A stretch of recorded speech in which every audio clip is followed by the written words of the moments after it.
Hey y'all, you are tuned in to season 2 of the Powerhouse Lash podcast. This podcast is my diary to the Lash community, where I share my highs, lows, lessons, rants, all things based on my journey as a lash artist. My heart is to share the reality of what it's really like to build a lash business, and I hope that these episodes help you feel seen, validated, educated, humored, and make your journey a little bit easier. I'm your host, T the Brand, and I'm glad you're here. Now let's get to it.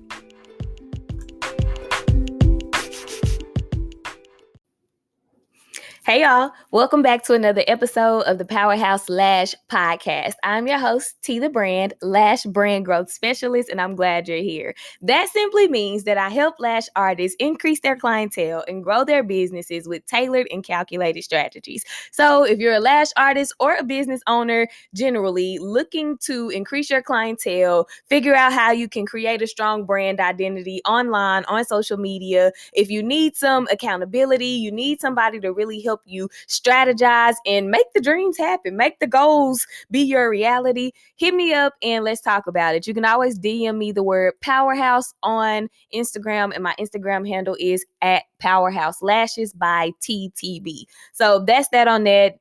Get the social media marketing and branding growth class, which is called Build Like a Powerhouse. And if you're ready, join the mentorship program. Up front, you go ahead and enter into a 3-month relationship with me as your mentor. And during that time, we are really working, really planning, strategizing, and getting it in. I require 3 months for mentorship starting out because I want people to have realistic time frames to see some actual change and progress and growth within their business. Starting something and doing it for a couple of weeks, that's not going to get you anywhere, but consistency is key, and that is what I am teaching you to do in addition to everything else you may need to help move your business. So with the mentorship program, you get 2 one-on-one calls a month. You and I will hop on a virtual session and we are talking about your goals, and we are picking your goals apart using a system that I teach in the class to help make the goal more realistic. We're setting timelines and deadlines for the goals, and I'm there with you to hold you accountable, to support you, to help you think about things a different way. A lot of times what I see, or what I experienced as well, is you get a lot of information from social media and you think it's enough to get you through your goals or whatever, building your business, and that's just not how it is. A lot of times people are just giving you, small sprinkles of information, but the meat of it and how to connect it, that's what we do in my class. So yeah, you get the 2 one-on-one coaching calls, and you get a master class with all of the mentees, and that's where we get on a virtual call and I'm teaching on something that can really help you move and grow your business. And it's usually based on what I've, just kind of summed up everybody needs from those individual calls. In addition to that, you are added to a community group chat. It's a private chat and it's only mentees in there. And that's for just updates, for encouragement, for support, any common questions you may have. You also get my phone number so that you can reach out to me anytime that you feel stuck, need a little extra help, need a little extra clarity. And y'all, I do not keep gatekeep information. Like one of our master classes last month, one of the mentees wanted to know my creative process. She's like, when you get ready to make a reel or to create content, like, how are you doing it so intentionally? So I broke my process down. I taught it to them. They took plenty notes, and they are really pushing this content out, and it's looking better. It's feeling better, and they're starting to see the results that they want within their business. So sign up for the masterclass. Sign up for the mentorship program, or just get the class. Either way, you can still have some kind of access to me for help. Now, as you can see from the topic title of this podcast today, we are going to be talking about how to lash faster. This is something that kills us all as lash artists when we first start our lash journeys. You take the class, you graduate from school, you're feeling on top of the world, like, yes, I'm finna get all the clients, I'm finna make these 6 figures, and it's about to be a breeze, and it goes nothing like that. Especially once you move from your mannequin to that first set of human eyes, or those first few sets of human eyes. Like the mannequin, she cool, like her lashes don't do the most. They ain't super full and crazy. It ain't curly and all the things. But oh my God, when you get a human and you see that there are so many more eyelashes on a human, and you're lashing and it's been 2.5 hours and you're not done with the first eye, that is some hurt right there. But truth be told, there's nothing that you can do to speed past that process. You got to trust the process and just grow through it. But I do have a few tips to help you speed up your lash service time. So let's get into it. The first tip that I have is to prepare before your appointments. When I first became a lash artist, it was in August of 2020. And that is when, we were in still the peak of COVID. Things were still kind of sort of opening back up, but the world was still pretty much locked down and had all these restrictions and limits. So one thing that I was advised to do by one of my friends was, make sure when people get here, they see you wipe your bed down and they see you clean your tools and they see you, Lysoling and blah, blah, blah. And do you know that took so much time? Just to try to prove, hey, I'm a clean person. I'm a clean lash tech. It took so much time wiping the bed down, letting it dry, putting a dressing on the bed, setting up my station so you can see me getting the tweezers out of the plastic. And it took a lot of time. And so to save time for you and for your clients, make sure that you are preparing before your client arrives. Once your client gets to your lash space, all you should have to do is jump into their consultation. Of course, greet them. If they're a new client, you want to build rapport. Of course, asking, how was your day? And how did you find me? And thank you for, the opportunity to service you, all the things. Talk about and while y'all are talking, you should be analyzing their eye shape so that you already know, okay, she has an almond eye shape. Any kind of styling will be good for her. So you can recommend when y'all get into talking about the styling that she may want. You can show her the lengths during your consultation and all those things. So once your client arrives, all you should have to do is get into the consultation part. After the consultation, you should be able to jump right into the service. You should already have your lighting, set how you need it to. Now, my light, I don't have it super bright when my clients come in because I do, want a very comfortable and relaxing feel in my lash room. So I do have my light where I can adjust it. And I'm sure if you have a ring light, you can adjust it too.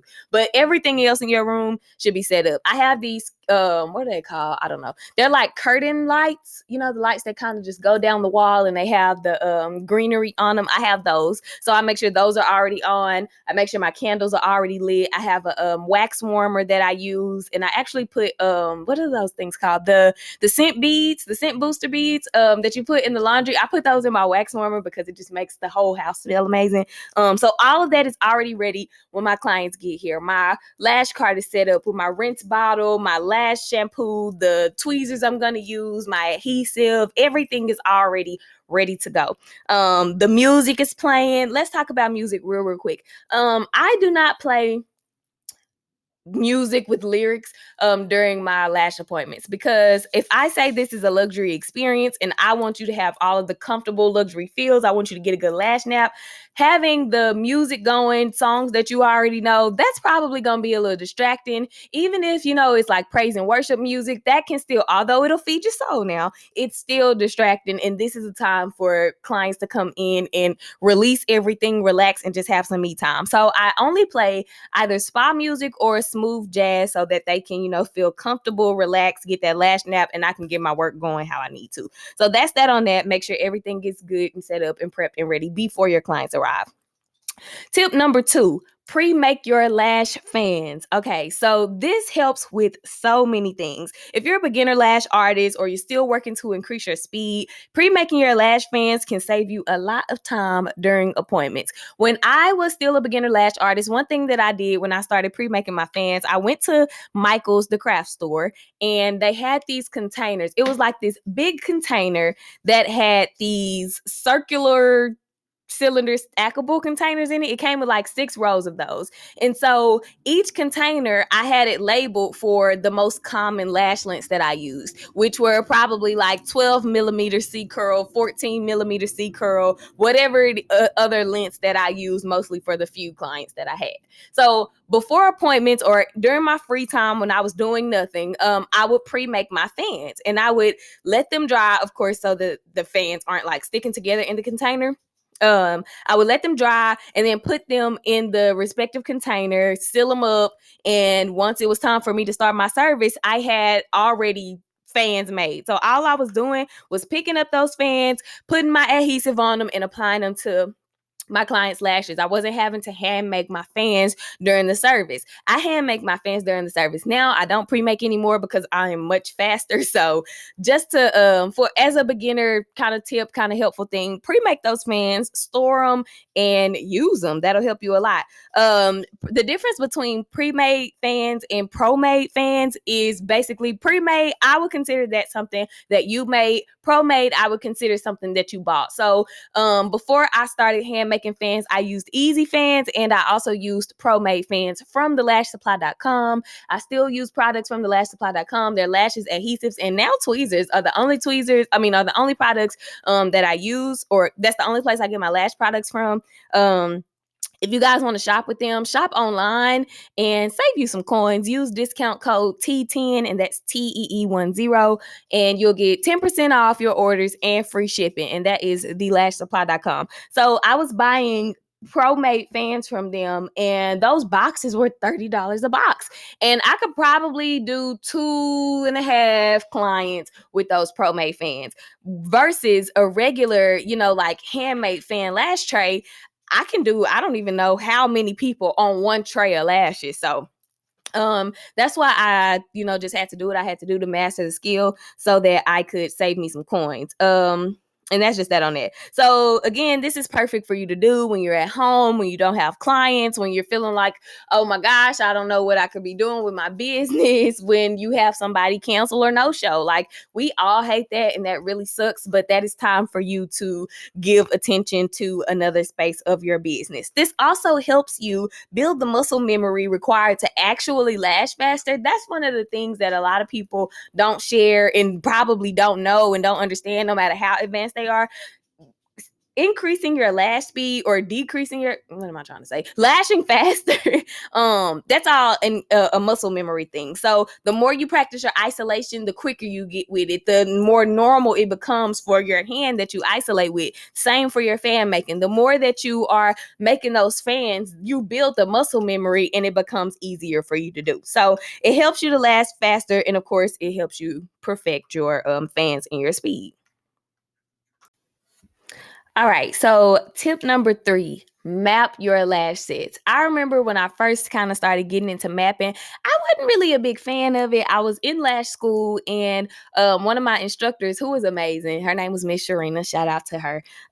She was talking about mapping and asked, had anybody found any benefit from it? And I told her I really couldn't get with it. So she told me, try it and see how much quicker you can get through your sets. And she was so right. So here's a disclaimer or unpopular opinion that I have about mapping your lash set. Some people would say that mapping makes you and your sets less creative, but mapping actually gives you grounding. It helps you create balance and symmetry between both of the eyes of your client that you're working on so that the eyes are identical. And it also helps you to be more creative because you can actually recreate the sets that you're making because you're keeping record of what you're doing. You're mixing curls, you're mixing lengths, and you get to experiment with, how you want your lash styles to look and be. Now, I would totally recommend that you try this stuff out on a mannequin before you put it on a human and then try it on a human. But yeah, so mapping is your friend, I promise you. Mapping helps you, one, prevent stickies. We can't stand the stickies, y'all. And it's important to go through your set at the end to make sure that nothing is stuck together so that your client doesn't experience like any kind of discomfort with their lashes. But it also helps you save time because say if you have an eye split into, let's say, 5 sections because you're doing a cat eye. If you're working on that middle section, once you're finished with that section, you can go through it, make sure nothing's stuck, you good, move on to the next section. It also helps you work on both eyes quicker. I have noticed when I am mapping, I feel more comfortable working on both eyes than when I'm just freestyling and not working on both eyes. Now, sometimes when I freestyle, just to make sure that everything stays consistent, what I do on one eye, I go ahead and do on the other. Sometimes I just remember what I'm doing. But when I'm mapping, it's like, okay, I can put my 9s on the inner corner on this eye, put my 12s on the outer corner on the same eye, and then I'll hop to the other eye, do the same thing, inner and outer corner. Okay, now I got a decent amount of the eye done. So let me now go to my section of my 10s and my what comes before 12? My 10s and my 11, and work it like that, doing the same between both eyes. Now, where I would have normally spent as a beginner lash artist. Where I would have normally spent 2 hours on one eye, I have spent 2 hours between two eyes, and I've gotten 4 sections done. And if that eye, like I said, was split into 5 sections, I only have 1 section per eye left, and that's probably gonna take me 30 minutes to an hour, and that is perfectly fine as a beginner lash artist. Y'all, 3 hours for a full set as a beginner, as an intermediate artist, that is perfectly normal and perfectly fine. Please do not let social media have you thinking that you need to be doing sets in 2 hours or less or you suck. No, people who do full sets within an hour and a half, I do not think that's a flex. I feel like you probably left a lot of natural lashes unlashed. You probably didn't isolate properly. Your placement of the lashes probably wasn't correctly. It just makes me, question some stuff. Now, I have done a couple of full sets here recently in my advanced lash career stage or whatever. I've done a few full sets in an hour and a half, hour 45 minutes, and don't get me wrong, I felt so proud, but I don't know what I had going on in those times, because on a regular day, a full set is going to take me 2 to 2.5 hours. And if clients have a problem laying down that long for a full set, they want somebody quicker, oh dang, hate to miss you, but go find you somebody quicker. Period. Be comfortable with who you are and where you are in your lash journey. Okay, let me get back on point.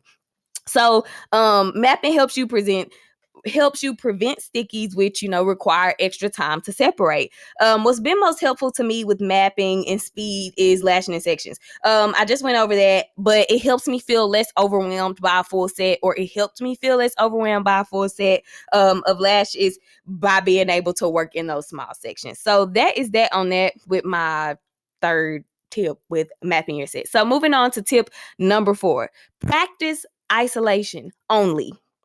Spend time practicing isolating without placing lashes. Work on isolating without placing lashes, because this will help you to, again, strengthen the muscles in your hand, which you need to actually last faster. When I was a lash trainer, one of the exercises that I would recommend to some of my students to do to help them master isolation to lash faster is on their mannequins, or if they lived with somebody, had a sibling, their mama, their daddy, their boyfriend, whoever, if they had a friend who would come over and let them, just practice on them.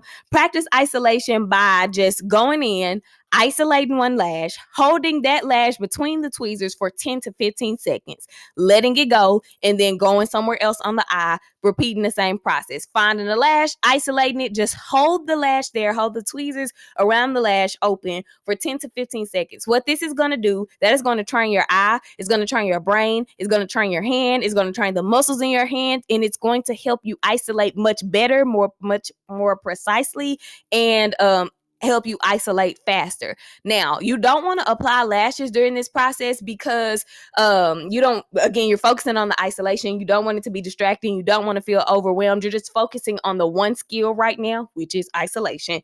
And 10 to 15 seconds when you do get your lash speed up, or if you don't, that's usually kind of how long it takes to pick up a classic lash, put your adhesive on it, and get it on that natural lash. It takes about the same time if you have pre or pro made fans. If you hand make fans, it might take you about that time, maybe a little longer, just depending, but that 10 to 15 second hold, that will really help you to build up the muscle memory in your hand. And just repeat this process on both eyes. Do it for about 30 minutes. I mean, you ain't got nothing else to do. And if you were working on somebody, that 30 minutes that 30 minutes that you're practicing, you would spend way more time actually doing the lash set. So get used to spending time at your lash table and using your building your skills with your products or your tools. So that is tip number 4. And then my final tip for helping you lash faster is there is no magic trick or shortcut. Like, you have to go through it. You have to go through those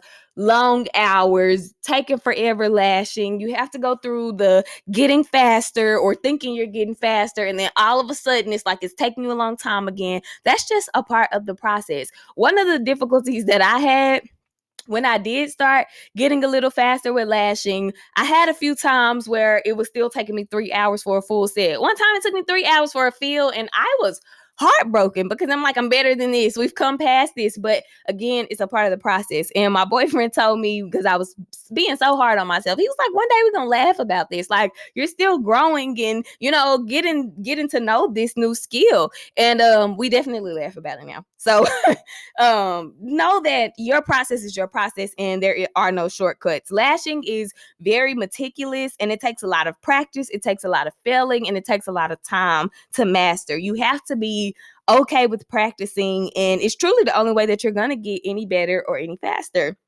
Don't compare your speed to anyone else's. This is one thing that I did in the beginning because I was seeing the lash artists on Instagram who had been in the game for a couple of years and I hadn't even made a year, or even after I had made a year, and I'm comparing my time to their time, and comparison kills. Go listen to that episode. It's one of the most recent episodes on the podcast. Comparison kills. It totally destroys your confidence. It can eat away at your faith. It can make you just feel like a loser. So stay in your lane and keep your eyes on your finish line, which will always be moving, by the way. There's always something more to learn, something more to grow, something more to work through, a new hard thing to master. Like, that's just the name of the game. So remember also that everyone, like I mentioned earlier, everyone who's lashing fast is not doing quality work. If clients have an issue, again, with their speed, then they may not be the clients for you, and that's okay. Keep working, focus on quality and build your skills. So y'all, I hope that this episode was helpful. I hope that there were some tips in there that you can use, some things that you can do practically. Now, if you have any questions, drop them in the review section or follow me on Instagram at Powerhouse Lashes by TTB. And ask your questions there in the DM. I'll be happy to respond to them and help you however I can. For the viewers on YouTube, you can drop your comments, of course, your questions in the comment section, and I'll be happy to respond and answer and help you guys however I can. I hope that this episode makes your lash journey a little bit easier, and I will talk to y'all in the next one.